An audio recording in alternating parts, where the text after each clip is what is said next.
Ahí está. No, pero tengo problemas para entrar a la computadora, entonces tengo que copiar al mail y al iPad, no sé, es un lío bárbaro. Perdónenme por la demora, pero bueno, ya está solucionado, parece. Perdón, el viernes pasado se me pasó totalmente la clase de las 7 de la tarde, no sé si alguien se conectó. ¿Tuvieron alguna duda después de la clase de la semana pasada? Hola. ¿Alguien?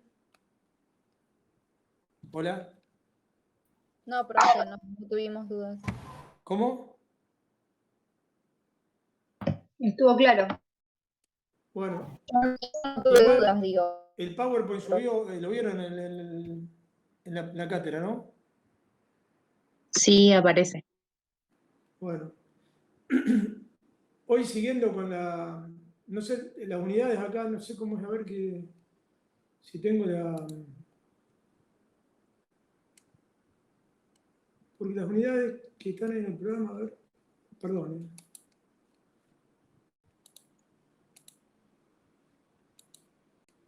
En el programa que tienen ustedes, ¿se acuerdan que la semana pasada hablamos del régimen de nulidad, las estipulaciones nulas, que eran las que si estaban en el contrato se consideraba que no eran oponibles y se podían anular las cláusulas sin que saliera del contrato? ¿Está claro eso? Sí. Ahora hay un tema que es importante porque esto es algo que se modificó a partir de la ley de la reforma del Código Civil y Comercial, que es en la orilla 2, no sé si ven en el programa ustedes, dice sociedades no constituidas regularmente, régimen aplicable a las sociedades no escritas. Son del artículo 21 al 26 de la ley de sociedades. ¿Me siguen?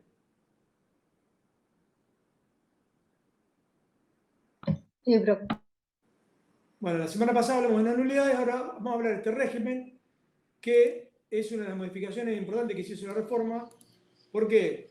Porque estas sociedades que estaban antes se las llamaban irregulares o de hecho, o sociedades atípicas. ¿Se acuerdan lo que es la tipicidad?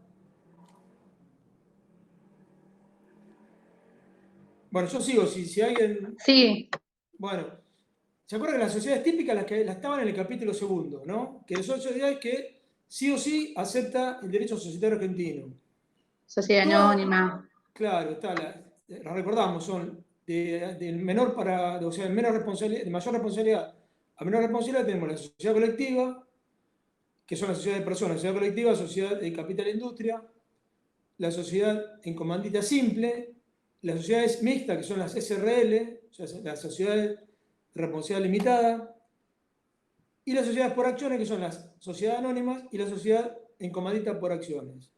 De todas estas sociedades, la más importante, la más completa y que más exigencias tiene es la sociedad anónima. ¿Por qué? Porque la sociedad anónima, el socio limita su responsabilidad a los aportes que hace.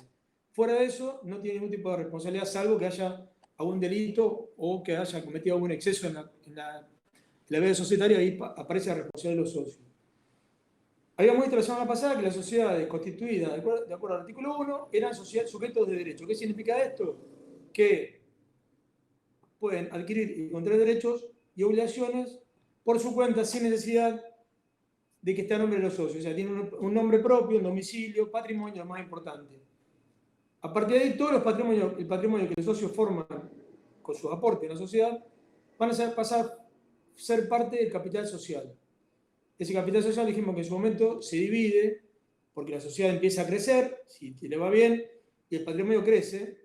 Amén del capital se tiene que estar siempre igual, mantenerse el capital mínimo que está establecido en el contrato societario, se tiene que mantener siempre en la misma línea. El patrimonio puede variar porque el patrimonio, ¿se acuerdan que las sociedades pueden tener no solo los bienes tangibles, sino los intangibles, que son la marca, la clientela, el posicionamiento que tengan en el mercado, la cantidad de sucursales que tengan, el éxito que tengan, ¿no? La marca que hayan lanzado al mercado. Eso también vale como patrimonio de la sociedad. Pero ahora vamos a ver sociedades que antes se llamaban irregulares. ¿Por qué? ¿Cuándo se adquiere la regularización de la sociedad? ¿Alguno recuerda? Cuando se firmaba No, ¿te acordás que cuando Al se momento firmaba del a ver. acuerdo. era constitutivo? Al momento de del acuerdo. Claro, el momento del acuerdo constituyen los derechos de los socios y obligaciones. Pero para terceros es regularmente constituida cuando se inscribe el contrato societario en donde en la provincia de Buenos Aires se llama Dirección Provincial de Personas Jurídicas.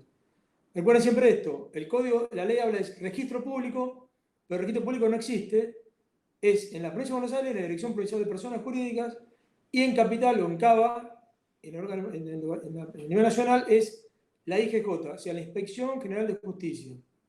Muchos habrán visto que esta IGJ esta semana tuvo algo de fama en los medios, ¿por qué? ¿Alguien recuerda qué pasó con el fútbol? Dejaron de ser sociedades. La AFA, ¿qué pasó con la AFA? Hubo una elección, se lo cuento resumidamente, hubo una elección de autoridades que el presidente, no sé si de Chicago creo que era socio de Tapia, ahora se han peleado parece, y impugnó ese acto de elección de autoridades, en el cual renovó Tapia en pandemia, o sea, y denunció varias violaciones del contrato asociativo de AFA. O sea, AFA no es sociedad, pero es una asociación civil, como están también incluidas dentro de la Inspección General de Justicia. Entonces, la denuncia se hizo en la Inspección General de Justicia, la Inspección General de Justicia determinará si ese acto fue realmente válido o no, y si no, pueden acudir a la justicia previo dictamen de la IGJ. Por eso la IGJ tiene trascendencia en Capital Federal porque todas las sociedades, asociaciones civiles, que son los clubes de fútbol, o las cooperativas y mutuales, están dentro de la órbita de la IGJ. La IGJ controla, ya les dije, como la provincia de Buenos Aires, la Dirección Provincial de Personas Jurídicas, controla desde el nacimiento de la sociedad, cuando se inscribe, hasta la muerte, que sería la liquidación una vez producida la disolución. Eso lo vamos a ver durante la materia. Pero lo que quiero tener claro entonces que la sociedad queda constituida para los socios y los derechos de los socios y las obligaciones de los socios para con la sociedad y para con los otros socios de momento de la firma del contrato. Solamente es regularmente constituida cuando se inscribe el contrato en la Dirección Provincial de Personas Jurídicas. Antes, las sociedades irregulares, que son las que no se constituían, o sea, no se regularizaban porque no se iniciaba el trámite, o se iniciaba y no se terminaba el trámite de inscripción, eran sociedades nulas, de nulidad absoluta, o sea que se llevaban a la liquidación.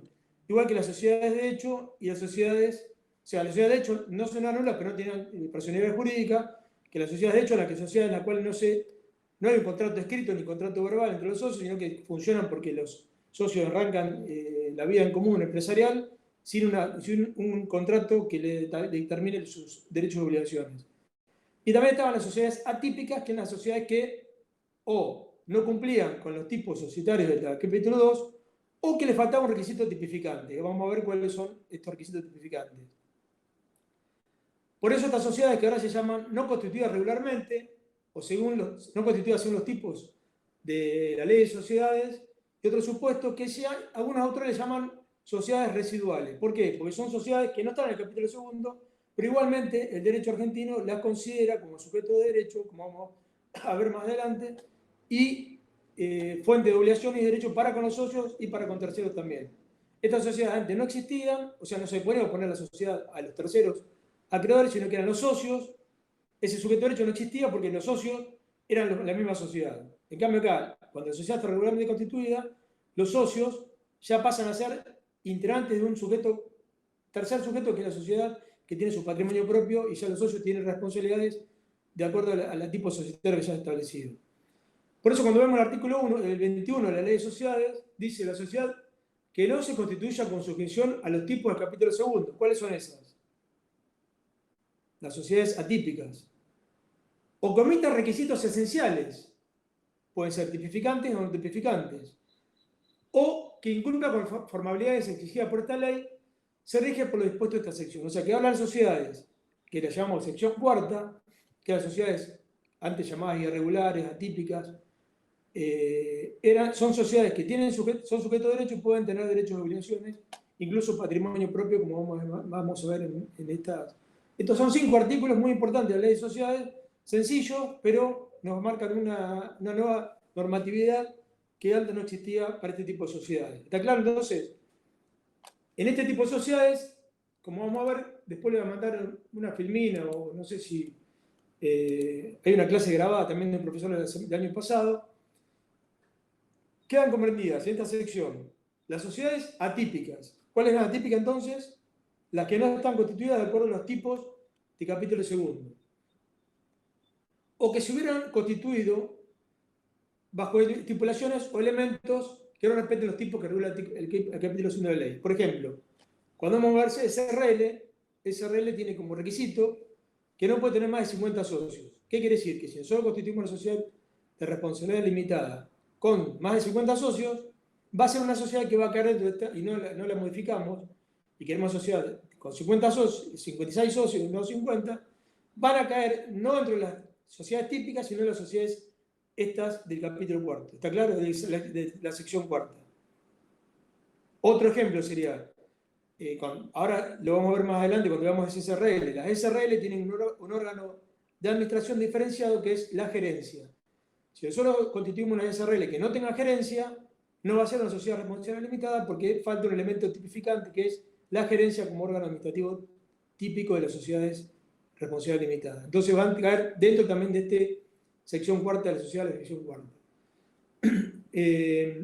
También, ¿recuerdan el artículo 11? ¿Qué hablaba el artículo 11 de la ley de sociedades? ¿No? Determinaba cuál es la forma del contrato, el contenido del contrato que tenía que establecerse para hacer contrato societario.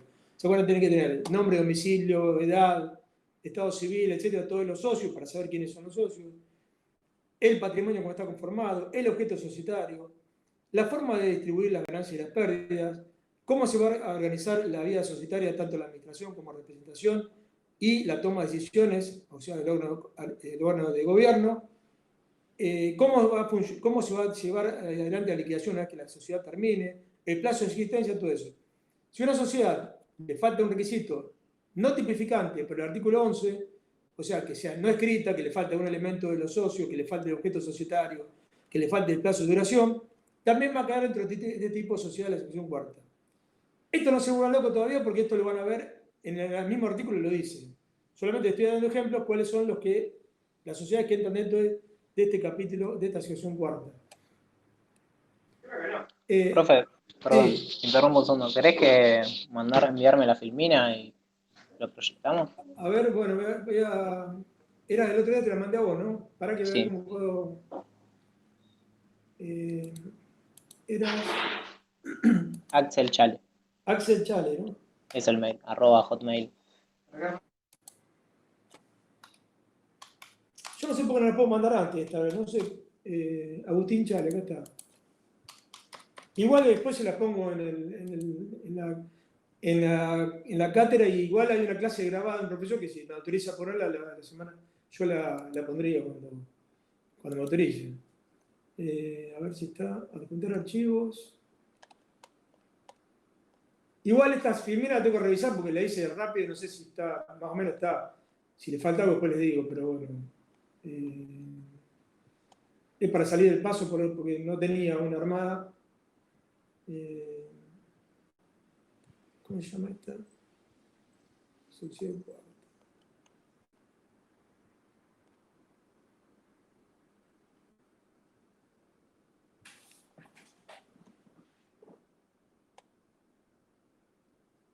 Acá está.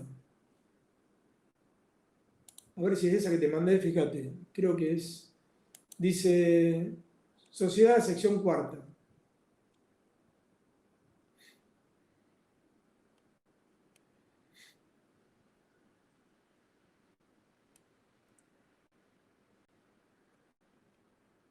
¿Te llegó?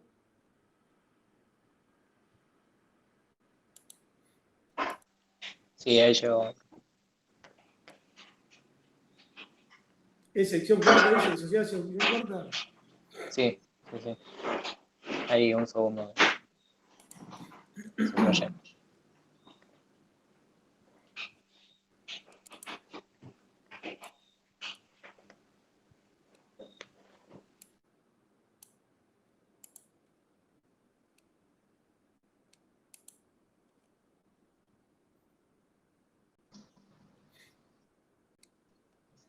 Profe, una pregunta. Sí. Cuando las sociedades entran en este tipo de sociedades irregulares. Sí. ¿Los socios pierden todos sus derechos de forma igual para todas las sociedades o cambia de No. alguna forma? Esta sociedad de la sección cuarta antes no existía para el derecho. O sea, era como si los socios, vos contratabas con una sociedad que no era atípica, que era irregular, o que le faltaba un elemento tipificante, eran nulas y se liquidaban. O funcionaban como sociedades de hecho, que son las sociedades que los socios, ustedes van a ver, si van a indagar en sus familias, amistades o conocidos, a ver que sociedades de hecho ahí todavía existen. ¿Por qué? Porque yo, por ejemplo, me socio con mi hermano y nunca hacemos contacto escrito, ni constituimos la sociedad, ni nada. Empezamos a funcionar como sociedad de hecho.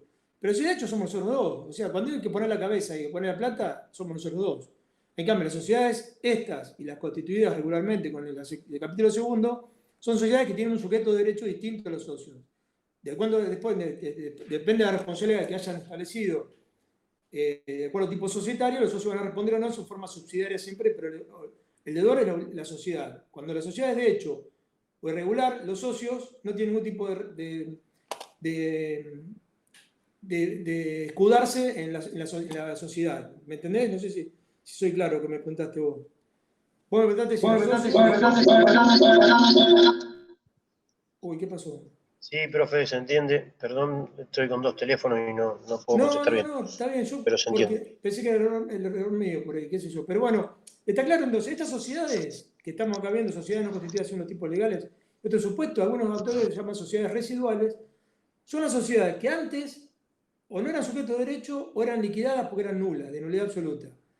Sociedades que eran atípicas se liquidaban y las sociedades de hecho o irregulares, que eran no constituidas, pero no regularizadas, es decir, que no se inscribían en personas jurídicas, o se iniciaba el trámite y nunca se terminaba, los socios ponen el pechito ellos, ¿entendés? No es la sociedad que pone el pecho adelante a las balas, sino que los socios son los que van al frente, porque el acreedor no contrató con la sociedad, sino contrató con una sociedad irregular.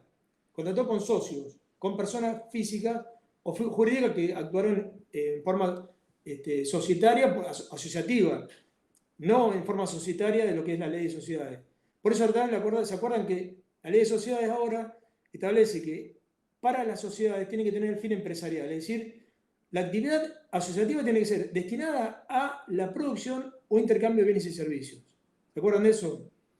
Antes, las sociedades profesionales, por ejemplo, o las sociedades civiles, no tenían esa finalidad empresarial, sino que eran simples asociaciones. Por ejemplo, ¿se acuerdan que les comenté el ejemplo típico o más básico que se puede dar?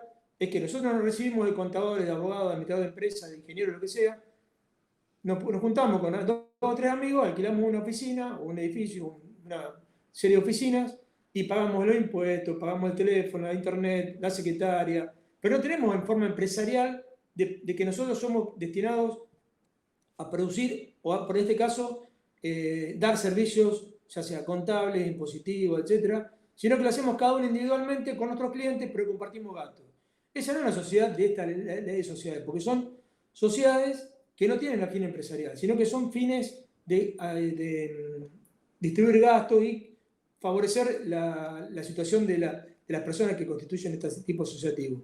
Eso está en el Código Civil y Comercial y no está en la ley de sociedades. ¿Está claro eso? ¿Se acuerdan? Ahora estamos hablando de la sección cuarta, que son las sociedades no constituidas regularmente, según el tipo del artículo 21. O sea, la sociedad que no se constituye con sujeción a los tipos del capítulo segundo. Después tenemos la O2, la otra filmina, fíjense que lo que estaba diciendo recién yo, si puedes pasar las dos. Acá están los ejemplos que yo les decía. Las sociedades atípicas, o sea, que se hubieran constituido bajo convenciones, estipulaciones o elementos que no respeten los tipos de regula del capítulo segundo. O sea, traigo una sociedad que existe en Alemania, acá no existe. Acá en Argentina no va a funcionar como sociedad típica, por más que sea típica en Uruguay, Alemania o Brasil. Ejemplo que le puedo dar.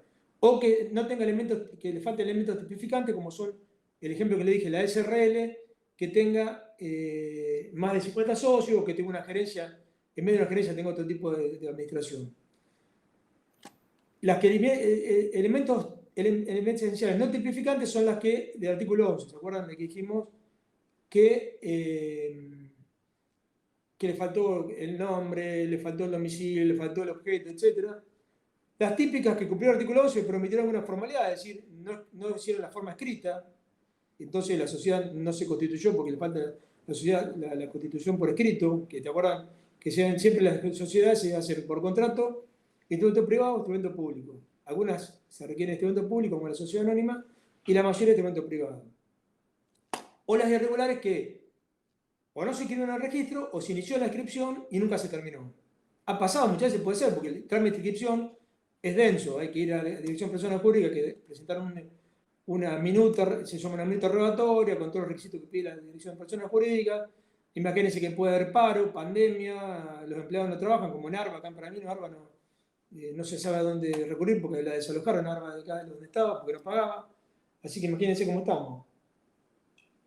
O sea que reclamarle acá o seguir la registración en este momento no sé cómo será. Debe ser complicada, pero bueno, ahí con IN tienen la División de Personas Jurídicas, pueden ir y preguntar cómo están trabajando, si quieren, por ser curiosos, para ver cómo están. Y las sociedades de hecho son las que carecen de la formalidad instrumental, escrita exigida por el artículo 4. Esas son las que antes, y que todavía existen. Yo tenía un familiar que tenía una sociedad de hecho con dos amigos, y bueno, nunca regularizaron la sociedad, nunca la escribieron, nunca tampoco hicieron un contrato escrito, y el día de mañana estas personas, cuando se fueron muriendo, pues, lamentablemente, los empleados son acreedores de los socios y no de la sociedad. O sea que la sociedad quiebra o desaparece, los acreedores, los socios, los empleados, que son los primeros acreedores, van a cobrar a los socios y no al capital societario, porque no hay un capital societario. Todo el capital es de los socios y la sociedad, porque no está inscrita o no está constituida conforme el instrumento escrito. Ya le digo, este tipo de sociedades se llaman, algunos les llaman sociedades residuales, sociedades no, pero la ley habla de sociedades no constituidas regularmente o bajo los tipos legales del capítulo 2. Están en la sección 4, quedan claro entonces que son sujetos de derecho y lo que no tienen las mismas formalidades que tienen las sociedades de la capítulo 2. Esto es novedoso, la ley de sociedades lo incorporó, que no existía anteriormente con la ley anterior, antes de la reforma de la ley del Código Civil y Comercial. ¿Por qué es beneficioso este tipo de régimen? Pasar si querés al régimen aplicable. Les cuento que es beneficiosa esta reforma de la ley. ¿Por qué? Porque estas sociedades que antes no existían, se liquidaban o no funcionaban para el ámbito empresarial argentino, como le dije, la sociedad al desaparecer o liquidarse deja gente en la calle, no paga impuestos porque deja de contribuir al Estado, deja acreedores también sin posibilidad o proveedores que no pueden ya prestarle servicio a esta sociedad. Entonces, se derogó el régimen anterior, que eran nulas, y se consideró como sociedades de la sección 4 que tienen sus bemoles, pero son sujetos de derecho y actúan en la vida civil y empresarial de nuestra sociedad, de nuestro derecho civil. Antes estaban condenadas a la liquidación, ahora tienen un régimen especial diferenciado del capítulo 2. La del capítulo 2 son sociedades típicas que pueden oponer los elementos típicos de su contrato. En cambio, estas no pueden oponer el tipo porque el tipo porque falta un requisito o porque no están inscritas. Entonces, las atípicas, las irregulares, las que no tienen elementos tipificantes, las que le faltan elementos esenciales del artículo 11, y las sociedades de hecho. Que es la que le faltaba No, el artículo 22 pasa al anterior que estaba. Régimen aplicable al artículo 22.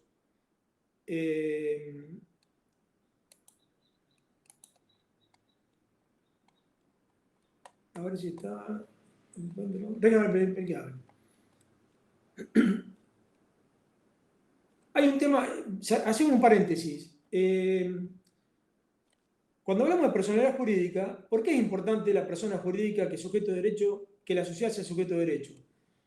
Porque lo que habla es, por ahí van a ver el artículo 54 de la ley de sociedades, habla de la inaplicabilidad de la personalidad jurídica. Lo que se llama es descubrir el velo societario. ¿Qué quiere decir? Nosotros, cuando constituimos una sociedad, tenemos como una cortina delante nuestro, que es la sociedad. Nosotros somos las personas que integramos la sociedad, pero la que actúa en la vida es la sociedad. Cuando se corre esa cortina es porque hay algún delito, hay algún incumplimiento contractual, hay incumplimiento con los acreedores, o una mala administración, entonces se corre ese velo societario, esa cortina como si fuera un teatro, y deja en vista a los socios. O sea, ¿qué quiere decir? Que primero ante la sociedad y los acreedores está la sociedad. La sociedad, hablemos sociedad comercial o sociedad de las típicas. Cuando la sociedad cae, aparece el socio en subsidio. Por eso vamos a ver que la responsabilidad del socio siempre es subsidiaria, porque ustedes, si yo le pregunto en un examen, ¿cómo es la responsabilidad ¿quién es el responsable de las obligaciones societarias? Y si me dicen el socio, estamos en el horno. Y muchas veces lo dicen el socio. Ustedes recuerden que la sociedad es persona jurídica. Una vez que se inscribe, y estos tipos de sociedades de acción cuarta, una vez que están constituidas y hecho conocer a terceros la existencia de la sociedad, o los socios pagan con la sociedad, esos derechos y obligaciones son inexpugnables. O sea, los socios tienen que sí o sí cumplir con los requisitos o sea, la sociedad cumple con sus obligaciones y en caso de que no cumpla, el socio es el que responde en algunos tipos societarios y otros no, pero siempre cuando hay un delito, los socios entran a responder por la sociedad. Por eso, después vamos a ver lo que es, pero es, en principio, entonces, cuando nosotros hablamos de responsabilidad de las sociedades, todas las obligaciones y derechos que se generan en la sociedad son de la sociedad. Los socios son terceros que entran en subsidio a responder por las obligaciones societarias, cuando la responsabilidad sea limitada o ilimitada de acuerdo al tipo societario que ya hemos establecido. Este artículo 22 es importante, ¿por qué? Porque fíjense, dice el artículo 22, si tiene alguno en la ley ahí, dice el contrato social puede ser invocado entre los socios. ¿Qué quiere decir? Entre los socios no pueden desconocer la existencia del contrato societario, sea de la inscripción cuarta, sea capítulo segundo, sea la que sea. Los socios, una vez que firmaron el acuerdo, ya no pueden desconocer que han firmado un régimen societario en el cual tienen que obligarse, como la ley misma, de acuerdo como hablábamos de la autonomía de la voluntad. En el régimen anterior, el contrato no podía ser invocado por los socios ni tampoco por ir a terceros. ¿Por qué? Porque era nula de las sociedades y el contrato no existía para los terceros. Ejemplo, la obligación principal del socio, van a ver la clase que viene o la próxima, el socio tiene como principal obligación, la primera principal obligación es realizar un aporte, ya sea en dinero o en bienes, que se llaman especie.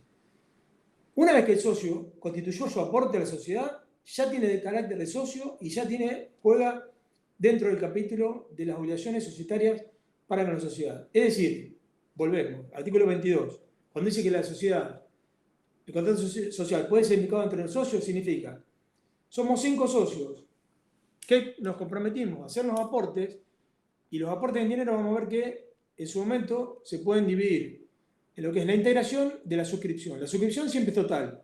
O sea, yo suscribo tanta capital accionario.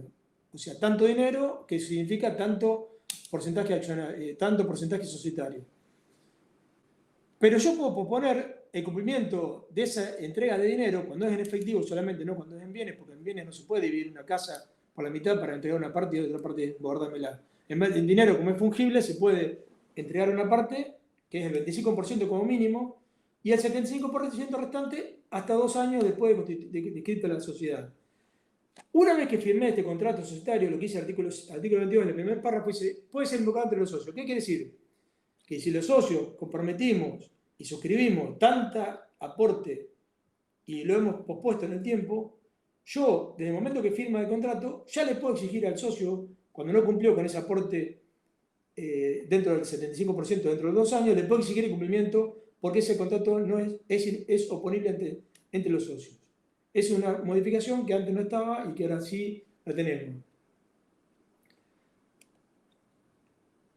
Respecto a los terceros, ¿quiénes son los terceros que nos interesan acá nosotros cuando hablamos en el derecho? ¿Quiénes son los terceros? ¿El vecino?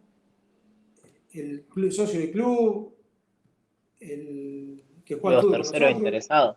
Claro, los terceros interesados que se llaman acreedores nosotros, ¿cierto? Acreedores son los terceros interesados con los cuales va a contratar la sociedad. ¿Qué quiere decir la sociedad? Esta sociedad, ¿qué le falta? La publicidad ante terceros, ante todo el mundo. Se llama efecto erga omnes. Después Eso quiere decir que efecto ante toda la comunidad. Ese efecto no lo tiene porque la sociedad no es conocida por terceros. ¿Por qué? Porque no está escrita, porque falta un elemento tipificante, porque hay sociedades de las atípicas, hay un contrato pero le faltan algunos elementos, y los terceros, ¿cómo saben que la sociedad existe? Por la ley, acá dice que la sociedad es oponible ante terceros cuando se hubiera demostrado que los terceros conocieron la existencia de la sociedad al momento de contratar. Volvemos a decir, si yo soy representante de la sociedad esta de la sección cuarta, porque la ley establece que cualquier socio puede representar a la sociedad exhibiendo el contrato, voy y saco un crédito o compro un camión a crédito. Cuando yo veo el contrato, lo muestro a la persona que me vendió el camión. Yo por ahí tengo mucha plata particular mía y el tercero que contrató va a decir, bueno, cuando le vaya a cobrar, le cobro a Roberto de Belew, que tiene más plata que la sociedad. Pero yo le voy a decir, no, usted cuando conoció contrató a la sociedad. ¿Por qué? Porque le voy a dejar constancia en el contrato que haya firmado, que en ese momento el tercero conoció la existencia de la sociedad porque se le hizo el contrato o se le exhibió algo en la cual el tercero queda pegado a que la sociedad la conoció. Si ese tercero, yo no demuestro que el tercero conoció la sociedad o la existencia de la sociedad, es inopolible al tercero. No sé si está claro o fui medio confuso en lo que expliqué. Fíjese, es oponible al tercero solo si se prueba que lo conocieron efectivamente al tiempo de la contratación o del nacimiento de la relación obligatoria. ¿Entienden eso cómo es? Sí. Volvemos a reiterar. Entre los socios, desde el momento mismo del contrato, es oponible entre los socios. Ante terceros, que son los que van a contratar con la sociedad, solamente le es oponible a la sociedad. O sea, yo le puedo oponer el régimen societario, o sea, que contrató con la sociedad y no conmigo en particular, cuando el tercero, yo demuestre que el tercero conoció que contrataba con la sociedad y no conmigo, por más que la sociedad sea una de la sección cuarta. ¿Está claro? ¿Y cómo lo haré yo? Le haré firmar en el contrato que el tercero conoció que estaba contratando con las sociedades, aunque no sea de las sociedades típicas, o le falta un requisito y son de la sección cuarta. Si yo no demuestro eso, el tercero no va a tener que sí o sí reclamar a la sociedad, sino va a reclamarme a mí, que fue el que contraté, o a los que firmamos el contrato por la sociedad. No sé si está claro. Sí, profe. Una consulta, profe. Sí. ¿Se puede hacer un contrato a nombre de la sociedad sin que esté inscripta? Claro, o sea, que en el contrato figure la sociedad como contratar el servicio o algo así. Estas sociedades, como les dije a ustedes hoy, son sociedades que son sujetos de derecho, o sea que no están escritas, pero el régimen aplicable es el artículo 22. ¿Cuál es el régimen que diferencia con las sociedades típicas? Que las sociedades típicas, por ser típicas, son conocidas por terceros porque se inscriben sí o sí en definición de persona jurídica. Claro. Entonces, ninguno puede desconocer que contrató con la sociedad, porque es una sociedad típica. Y cuando contrata con la sociedad típica, debió conocer el contrato sí o sí, contrato constitutivo. Como acá no hay, o contrato constitutivo está, pero no está escrito, le falta un requisito tipificante o no tipificante, o no está, es irregular, pero no está constituida, o está, no está inscripta, o se inscribió y no se terminó el trámite de inscripción, sí o sí entran en este régimen aplicable. ¿Por qué? Antes de este régimen aplicable, por más que yo demostrara la existencia de la sociedad, no era oponible al tercero. Ahora es oponible, o sea que yo le puedo poner al tercero contrato, que contrató con la sociedad y no conmigo, haciendo conocer o probando que el tercero conoció al momento de contratar que contrataba con la sociedad y no conmigo en particular. No sé si está claro. Por eso la ley dice, es oponible a los terceros acreedores serían, o los que contrataron con la sociedad, solo si se prueba que los conocieron efectivamente a tiempo de contratación o del régimen obligacional. O sea, cuando yo contraté o me obligué, el tercero conocía que contrataba con la sociedad. ¿Quién va a tener que demostrar esto? ¿A usted qué les parece? Si yo le pongo un examen. El acreedor. No, al revés. El acreedor me va a querer cobrar a mí, porque yo dije el ejemplo mío. Yo, Roberto de Belew, tengo más paleta que la sociedad, pónganle. Porque la sociedad, yo aporté una parte de mi capital, de mi patrimonio. Entonces, el tercero va a decir, no, yo le cobro a Roberto de Belew, yo no le contraté con la sociedad. El que tiene que demostrar que contrató con la sociedad, para que sea oponible al tercero, es la sociedad, el que invocó la sociedad y contrató con la sociedad, por la sociedad. ¿Está claro? No el tercero. El tercero no le importa nada. El tercero contrata con el que sea. Si le cobra a la sociedad, a mí algo me va a cobrar. Pero si yo le quiero oponer al tercero que él contrató con la sociedad, o sea, ¿qué quiere decir oponer? Le opongo el contrato societario, que no está escrito, que falta un elemento, pero él lo conoció. ¿Sabía que contrató con la sociedad? Sí. Entonces se le aplica el régimen de oponibilidad. ¿Está claro? Si el tercero no conoció y yo, como socio o representante de la sociedad, no demuestro que el tercero conoció ese contrato al momento de contratar o que contrató con la sociedad, estoy perdido y el socio y la sociedad es lo mismo. No hay diferencia, no hay diferencia entre uno y otro. No sé si está claro. Sí, está claro. Al revés, sí. ¿Cómo es el al revés? El tercero no necesita probar, sino que él lo puede invocar en cualquier momento, demostrando que el contrato está establecido que contrató con la sociedad. O sea, al revés, el socio, cuando le viene a reclamar la deuda de la sociedad, le dice, no, pará, usted contrató con la sociedad.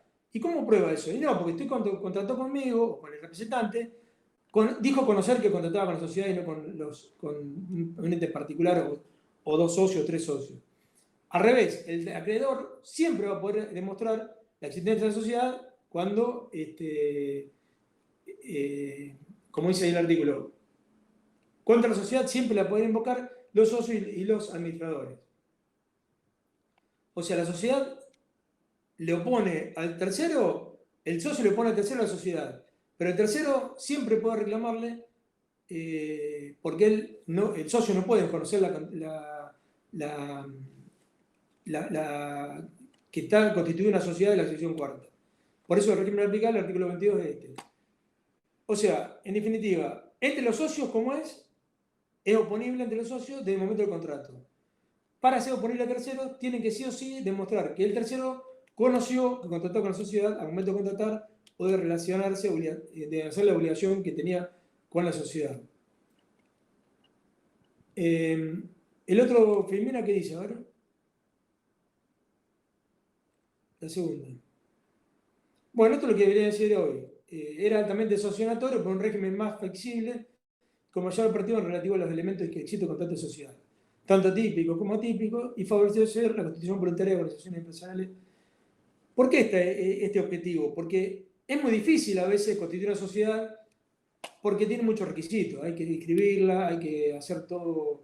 Si hay una sociedad anónima, hay que un directorio, una asamblea, un domicilio donde tenga, la inscripción, todo es complicado. Pero bueno, esto flexibiliza esa sociedad que yo conozco, que era entre una persona y amigos, nunca la pudo regularizar y siempre funcionó como sociedad de hecho. Pero a la hora de funcionar, no era ponerle a terceros como esta, si hubiera sido de la sociedad de inscripción cuarta. ¿Por qué? Porque en ese momento, sociedad de hecho no era ponerle a terceros. Entonces, ellos nunca hubieran podido oponer al tercero que contrató con la sociedad y no conmigo como socio particular. Entonces, la flexibilidad la da. Si nosotros no queremos constituir una sociedad a la excepción del capítulo segundo, porque nos parece muy complicado, muy engorroso, actuamos con este tema y alguna vez, como vamos a ver, hay el trámite de subsanación que nos va a hacer entrar en el capítulo segundo y dejamos de ser la sección cuarta. Pero esto lo que hace, el objetivo es flexibilizar las asociaciones, las sociedades que no pueden cumplir algún requisito tipificante o no tipificante momentáneamente o en el lapso de tiempo que puedan regularizarlo. Pasá a otra, Filmina, a ver qué queda.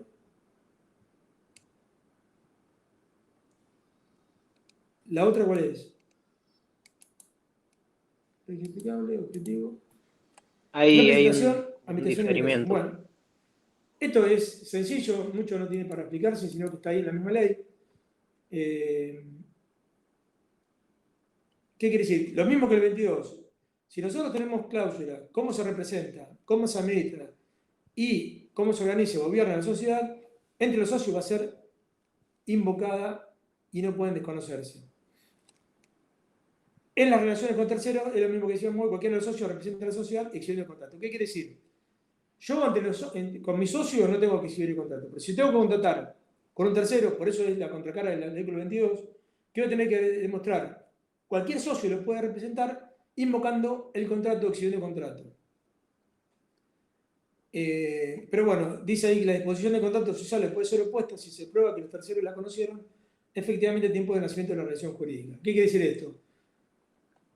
Que cualquiera representa a la sociedad, pero si hay una cláusula de representación que era particular, o sea, decía que no era ese socio que tenía que representarla, el tercero que la conoció puede invocarla para exigir la representación de la sociedad. Acá, no sé si está claro esto, las cláusulas, o sea, nosotros en el mismo contrato decimos cómo se va a representar la sociedad. ¿Por qué cómo se representa? ¿Se acuerdan cuando hablamos de la ley al principio de la clase, de la materia, cuando pusimos la materia la primera vez? Dijimos que cuando hablamos de personas jurídicas, como también hablamos con incapaces, ¿a través de quién contraen derechos y a quién obligaciones? Las personas incapaces, las personas jurídicas, ¿a través de quién? Representante. De representante. Entonces acá, la representación, en cada sociedad hay un representante nombrado. Si no está nombrado el representante, cualquiera de los socios, exhibiendo el contrato, puede representar a la sociedad. La administración de la sociedad también está en el contrato, y si no está en el contrato, cualquiera la puede ejercer. El gobierno de la sociedad también la puede ejercer de acuerdo a la forma que establezcan ellos, como quieren establecer el gobierno. ¿Qué quiere decir el gobierno?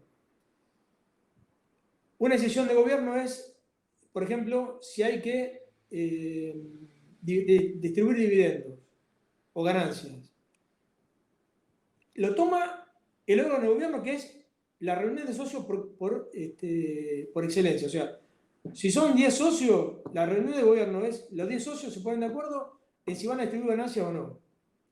Ahora, si la sociedad no tiene un órgano de gobierno establecido, los socios van a tener que reunirse cada vez que haya ganancia para distribuirse la ganancia. Pero si un órgano de gobierno, dice, bueno, el órgano de gobierno típico de las sociedades anónimas es la asamblea.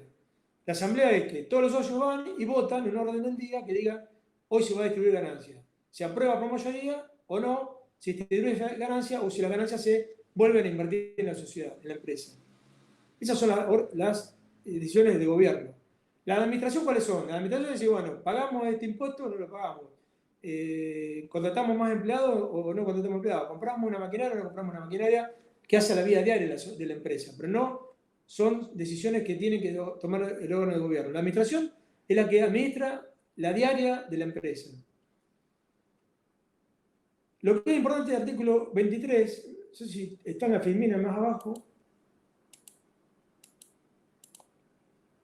que dice, acá, bienes registrables, no, anterior, bienes registrables. Esto es importante porque antes las sociedades, ¿qué les dije yo? Las sociedades anteriormente que eran nulas y se liquidaban. Eran los socios los que respondían ante la sociedad. No tenía bienes registrables, porque la sociedad no existía. ¿Cuáles son los bienes registrables para ustedes? ¿Recuerdan ustedes bienes registrables cuáles son? Inmuebles rodados. ¿Cómo? Inmuebles rodados. Exacto. Cosechadoras, máquinas, por ejemplo, la máquina de una imprenta, de un diario, es porque es registrable también ante el registro de bienes prendarios. Esto es importante, que antes las sociedades estas no podían tener bienes registrables a su nombre. ¿Por qué? Porque no existía la sociedad no podía tener bienes porque los socios eran los mismos que la sociedad. Acá no, los bienes registrables se registran a nombre de la sociedad. Lo que pasa es que tienen una forma de registración que está en el mismo artículo lo dice. ¿Cómo se hace para adquirir bienes registrables? Primero, ante el registro, ¿qué registro sería para ustedes que tienen que acreditar? La IGJ. No, porque acá, cuando habla de registro es del bien donde se va a registrar. Por ejemplo, si es un auto, ¿dónde se registra? Ah, claro. En la dirección ¿cómo es? En la registro del automotor. Claro, si es un inmueble, en el registro de bienes inmuebles. Si es un artículo prendario, en el registro de créditos prendarios. Entonces, ¿cómo tengo que demostrar? Vamos los socios con el contrato constitutivo al registro de automotor y decimos, mire, vamos a registrar este automotor o este camión a nombre de la sociedad. Y en ese acto, que voy a representar voy a inscribir en el registro del automotor, tiene que haber un acto firmado por los socios en el cual el representante está autorizado por los socios para hacer ese acto de inscripción. ¿Está claro? O sea, yo voy a ir con el acta, el contrato societario, que sea deficiente o no, porque no está, está dentro de la sección cuarta, voy a ir al registro del automotor, va a ir, perdón, el representante, en el cual todos los socios han firmado que autorizan al representante a realizar ese acto de inscripción ante el registro del automotor del camión a nombre de la sociedad, de esta sociedad que tiene un nombre pero no es la sociedad de las típicas. Si es por escritura pública no necesitamos que haya certificación, y si es por instrumento privado se confirma autenticada por escribano. ¿Firma de quién? Autenticada sería. De los socios. Fíjense, el acto de reconocimiento está firmado por los socios. O sea, el representante va a decir, mire, los socios, la sociedad tal, que no está inscrita, pero es una sociedad que existe porque son de la sección cuarta, van a registrar este camión a nombre de esta sociedad porque los socios me autorizaron a hacer este acto mediante escritura pública o instrumento privado con certificación de firma ante escribano. Y lo importante es que bien se escriba el nombre de la sociedad, pero se debe indicar en la proporción en que participan los socios en tal sociedad. Es decir, se va a escribir el camión a nombre de la sociedad, el Perejil S.A., póngale, el Perejil Sociedad Anónima, pero no es sociedad anónima porque no está regularizada.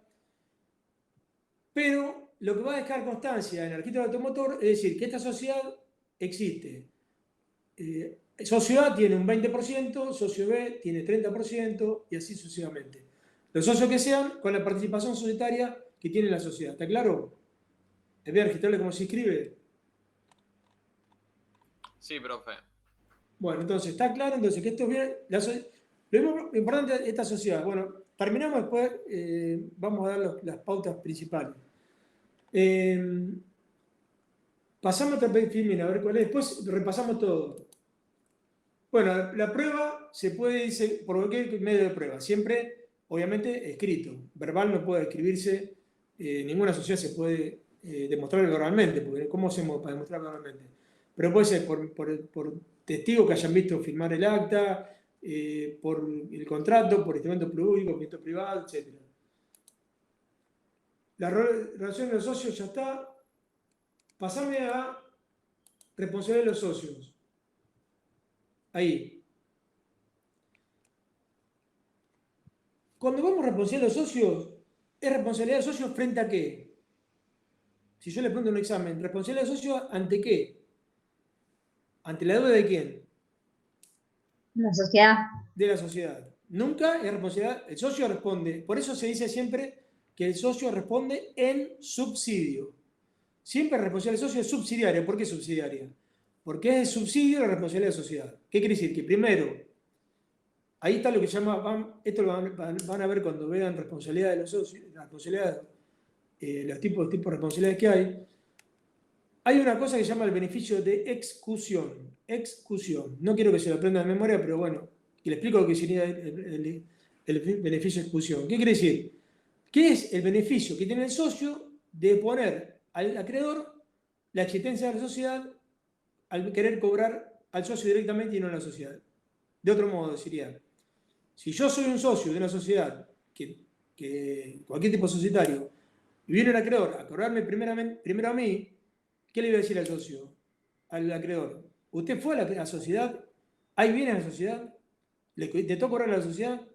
No. Bueno, vaya a la sociedad y ponga a cobrar a mí. Porque yo soy responsable subsidiario, porque el sujeto de derecho, ¿quién es? La sociedad, ya sea sección cuarta o capítulo segundo. Cualquiera del tipo societario, o de la sección cuarta o del capítulo segundo, los socios responden subsidiariamente por las obligaciones sociales.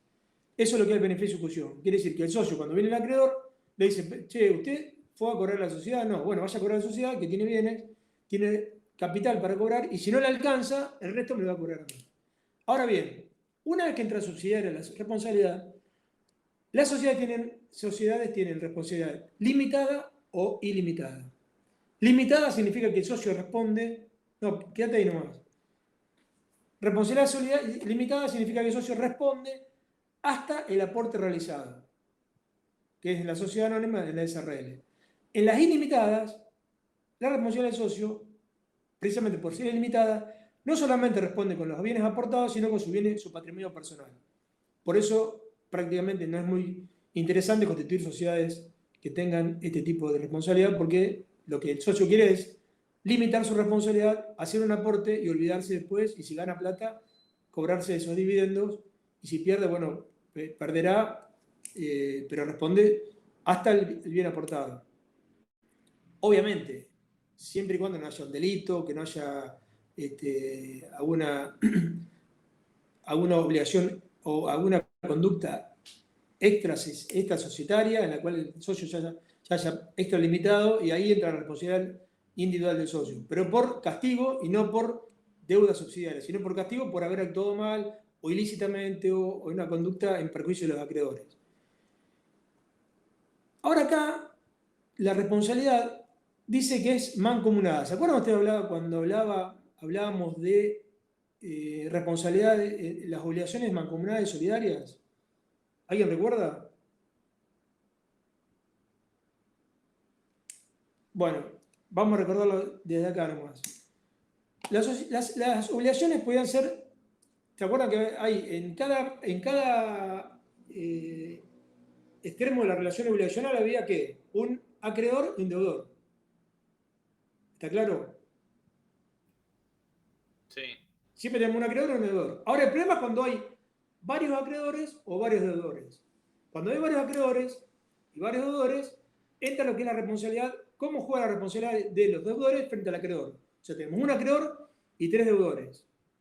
Si la deuda es solidaria, si la obligación es solidaria, recuerden esto, fulanito A, B y C responden ante el tercer acreedor, que sería E, en forma total por la obligación asumida. Es decir, si la sociedad tiene una deuda con el acreedor de $50.000, el socio A, el socio B y el socio C, si la responsabilidad es solidaria, siempre una vez que se haya agotado el capital societario, si es solidaria, tanto A, B o C deberán pagar los $50.000 al acreedor. El acreedor no tiene por qué demostrar qué le importa al acreedor la situación que tiene cada uno de ellos. Dice, bueno, yo le cobro a A porque A tiene más plata que los otros y es más fácil cobrarle. Porque tiene un campo y yo le puedo embargar la cosecha. O sea que A, B y C no se pueden negar a pagar el total de la deuda, porque la obligación es solidaria. ¿Está claro? Después A con B y C se arreglará cómo recupera la plata, porque B y C siguen siendo responsables ante A. Pero el tercero que contrató con la sociedad, no le importa qué tipo de responsabilidad tiene. ¿Era solidaria? Yo le cobro a cualquiera de los socios, el que mejor me guste o el que más bronca le tenga, le cobro el total de deuda. ¿Por qué es solidaria? Cuando es mancomunada, cuando es mancomunada, cada uno responde por su parte de la obligación. Por ejemplo, si tenemos en partes iguales A, B y C, el acreedor le puede cobrar a B el 33,33%, a A el 33,33% y a C el 33,33% de la deuda. Porque es mancomunada. ¿Qué quiere decir mancomunada? Que cada uno responde por su parte. La diferencia es que acá es mancomunada y por partes iguales. Reitero, la responsabilidad es ilimitada, subsidiaria, pero mancomunada. Antes, estas sociedades tenían responsabilidad solidaria. Es decir, que todos respondían por el todo. En esa sociedad, de hecho, de los amigos estos que yo conocía, cuando un empleado se accidentaba y tenía que cobrar el accidente a los socios, le cobraba a Juancito, a Pedrito y a Menganito, le podía cobrar el total del accidente que habían tenido. Ahora no, como es mancomunada, por partes iguales, fulanito, Josecito, Juancito y Pedrito, cada uno responderá por parte igual, 33,33%. Salvo las excepciones que la ley dice.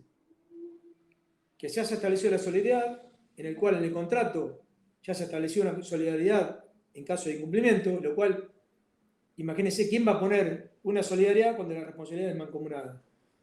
Es imposible, prácticamente la doctrina y la jurisprudencia establecen que no hay posibilidad de que haya un cambio de responsabilidad mancomunada a solidaria. No sé si me explico. La mancomunada, ¿cuál es más beneficiosa para el socio? ¿La mancomunada o la solidaria? Mancomunada. No, Perdón, ¿cuál es yo? Beneficioso, tenés razón. Perdón, me equivoqué yo. La mancomunada es más beneficiosa porque yo compro con parte igual. Mi parte me exhibo con mi 33,3%. Si fue solidaria, yo pago el total de la deuda. Entonces, ¿quién va a querer cambiar la solidaridad por la mancomunidad por una solidaridad? Eso, las excepciones son medias ridículas porque no se pueden dar. Sería medio ridículo o casi imposible que alguien lo haga. Porque yo lo que quiero hacer es limitar responsabilidad. Y limitar responsabilidad en forma subsidiaria y mancomunada y no solidaria. Por eso las tres excepciones que hice, una estipulación en el contrato social, o sea, el contrato social diga que este contrato de sociedad de la sección cuarta, en vez de tener responsabilidad mancomunada, va a tener responsabilidad solidaria.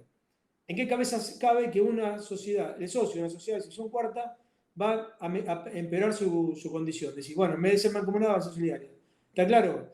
Entonces, en principio, la responsabilidad del socio es mancomunada por partes iguales, salvo las excepciones que están en la ley, pero son excepciones que prácticamente no se van a dar porque nadie va a querer cambiar ese tipo de responsabilidad que antes era perjudicial y ahora es más beneficiosa porque es mancomunada. ¿Está claro? Sí, se entendió.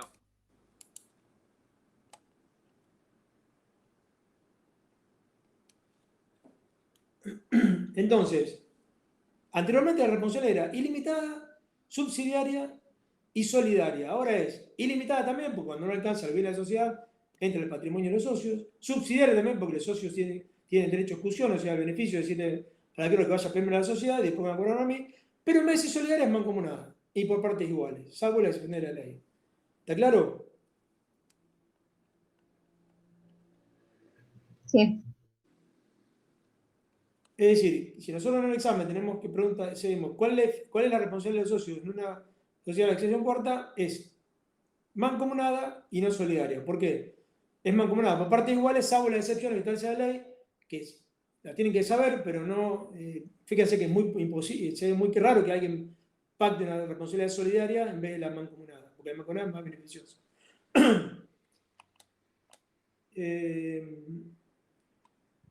Y por último, tenemos lo que es la subsanación. El artículo 25, la última me parece que es. Subsanación. ¿Qué es subsanar? Los mismos socios, por acuerdo unánime o mayorías, y los socios que no están de acuerdo en subsanarse, el artículo 25 establecen lo que es la subsanación de la sociedad. Es decir, si han incurrido en la tipicidad, van a decir, bueno, la subsanamos regularizando la tipicidad que le faltaba. Si le falta un elemento o requisito, ¿qué va a hacer? Le faltaba el nombre, le faltaba el contrato, le faltaba algún elemento, lo subsanamos. Si hay una formalidad que no sea hacer un vicio de forma de acto constitutivo, también es subsanable y también la subsanación es regularizarla inscribiéndola en la edición de personas jurídicas si no está inscrita. ¿Qué más?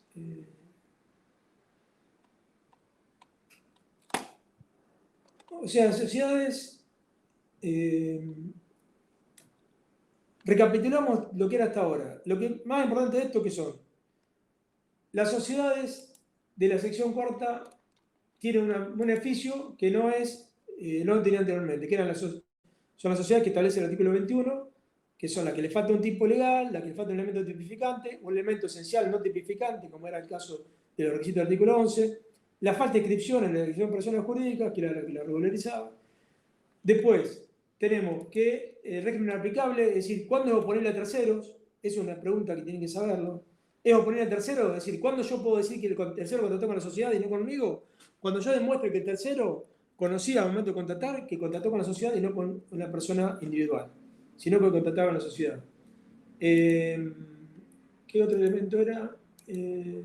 Bueno, las cláusulas de representación de habitaciones, que en principio cualquier socio la representa y administra, salvo que haya pactos establecidos en el contrato.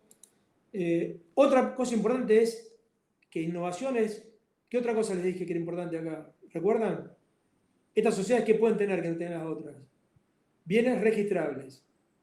Saber el procedimiento del régimen, cómo se inscribe en la registración de los bienes registrables. Es decir, un acto de reconocimiento del representante, autorizándolo a escribir a nombre de la sociedad, con firma certificada o por escritura pública y estableciendo que el bien se registra a nombre de la sociedad, pero se deja constancia cuál es la participación societaria que tiene cada socio en esa sociedad. La prueba que puede ser por cualquier tipo cualquier tipo de medio de prueba.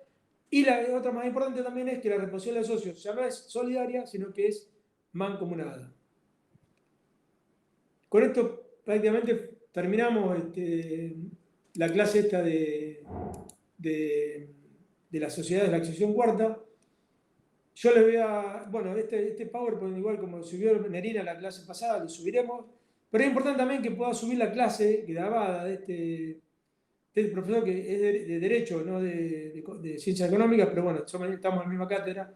El año pasado grabó una clase y por ahí eso es interesante porque le va a quedar grabado a ustedes para el día que tengan que repasar y decir, bueno, se van a escuchan esa clase grabada y van a tener por ahí más claro que yo.